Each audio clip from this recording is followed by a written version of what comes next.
Netflix's first season of Fate, the Winx Saga has fans remembering the days of the animated series from 2004. The TV show revamped some of the main characters to fit more to the modern story. Thus, today, we are going to talk about some differences the characters have between the two, but also some other details that are somewhat different from the Winx Club cartoon many people grew up with. Not all of them are princesses.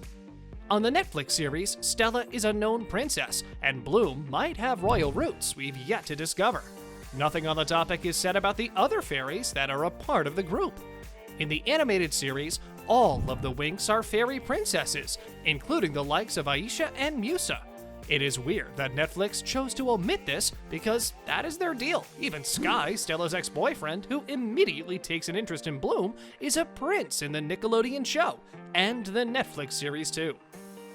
No songs either.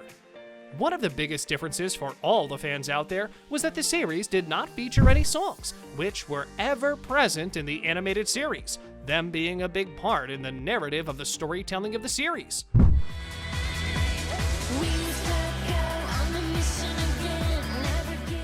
The Netflix version of the series made us wait for a karaoke night to happen in one of the episodes so that we could hear the girls the right way.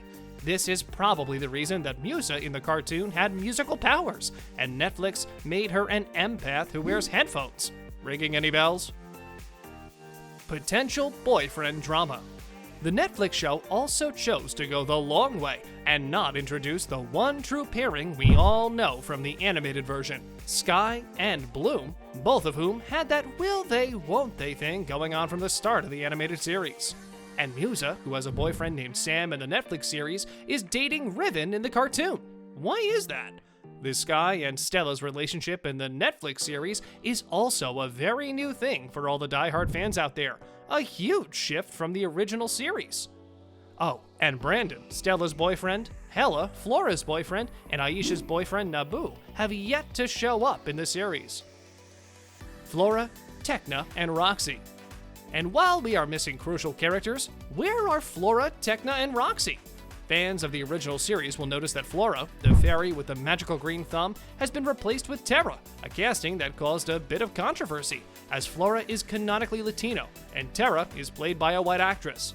It is also possible that Musa, an Asian character in the cartoon, was whitewashed, but the actress's ethnicity has not been publicly discussed or divulged, so we're not going to dive into those things. Let's just hope that this set diversity fail will be annulled by Netflix and bring Flora on board for the second season of the show.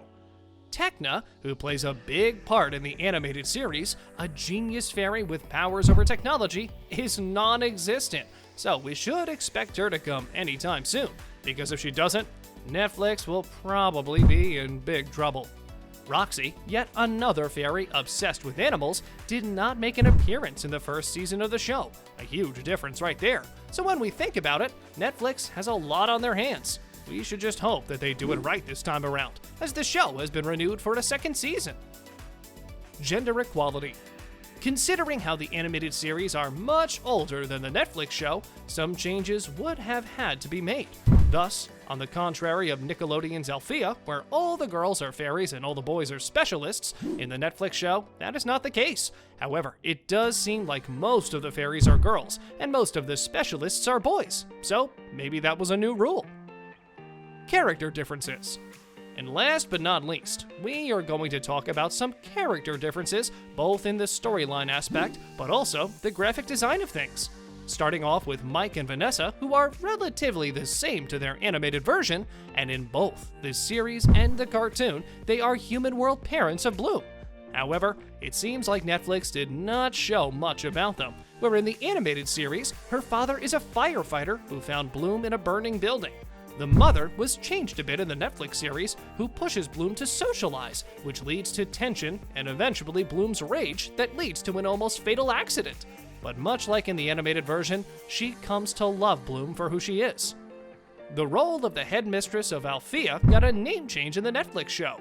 The animated version has her titled Headmistress Faragonda, and the show has her under the name of Farah Dowling, who was responsible for bringing Bloom to the Althea school and promises her to help her harness her powers. Fans of the original series realized who Beatrix's character was possibly meant to represent from the original series, a group of 3 fairies working as antagonists. One of them was Stormy, a fairy who can manipulate weather and lightning. However, fans are wondering if Beatrix represents all 3 fairies mentioned, or will they appear later in the series? Sky went through some minor changes in the Netflix show, but he's still the golden blonde, kind and handsome male he always was. The major difference is that the animated version had him as a crown prince, whereas the Netflix show has him as the son of a famous war hero. Riven is probably one of the characters who suffered one of the biggest changes from the original animated show.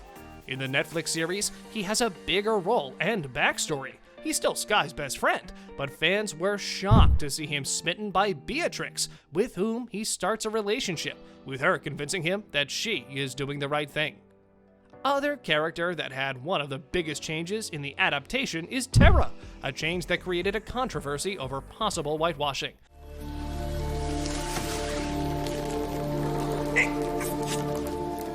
And this is because the clearly non-white Earth fairy, Flora, was switched out for Terra. The personality is still there, and the two have the same powers, with Netflix giving some explanation about all this that Terra is Flora's cousin. However, the Netflix show gives the poor soul more emotional baggage. Fans might have noticed that Ischia has gone through some personality changes. In the Netflix series, she is more straightforward and can be blunt at times, 2 characteristics which were non-existent in the animated series. Though, she is still the same water fairy who has a love for swimming and is highly educated. Stella, on the other hand, went through quite a bit of change. She's still the crown princess who must one day take the throne of Solaria, but her powers are tilted slightly different. The Netflix show calls her a light fairy, where in the animated series, she's a fairy of the sun, with both versions being different in some aspects of her personality, with one major difference being that she uses anger to fuel her powers, just like her mother taught her. Musa is the mind fairy we have known for ages. However, in the Netflix show, she also has the ability of pain manipulation, which is based on sound waves, and her official title is a music fairy. The thing that didn't change for her is that in both versions, she wears headphones, with the Netflix Musa using them to block other people's emotions. Bloom went through some interesting backstory and personality changes. In the animated version, she's adopted after her planet gets destroyed, but the Netflix Bloom is a changeling who was swapped with another baby in the first world, both versions harnessing the dragon flame power, making her a special fairy. On a related note, tell us down in the comments below, what do you think about the series? And which element of the 2 would you say got to you the most? And also, don't forget to like, subscribe, and hit the bell icon if you'd like to see more videos like this in the future. Thank you for watching, and we'll see you next time.